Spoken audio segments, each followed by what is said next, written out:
Yağışdan sonra göydə möhtəşəm bir mənzərə yaranır. Göy qurşağı. Amma bu, sadəcə rəngli bir qövs deyil. Bu, optik və fiziki bir hadisədir.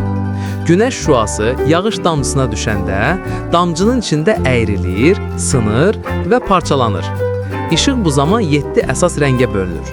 Qırmızı, narıncı, sarı, yaşıl, mavi, göy və bənövşəyi. Damcının içində bu rənglər istiqamətini dəyişir və sonra damcıdan çıxarkən yenidən sınaraq birləşir. Nəticədə sanki göydə rəngarəng bir körpü yaranır. Əslində göy qurşağı suda parlayan günəş işığının əksidir. Amma bu mənzərəni görmək üçün günəş sənin arxanda, yağış isə qarşında olmalıdır. Ona görə də göy qurşağı yalnız müəyyən bucaqda görünür. İndi aydın oldu. Göy qurşağı təbiətin bizə göstərdiyi elmi və sehirli bir möcüzədir.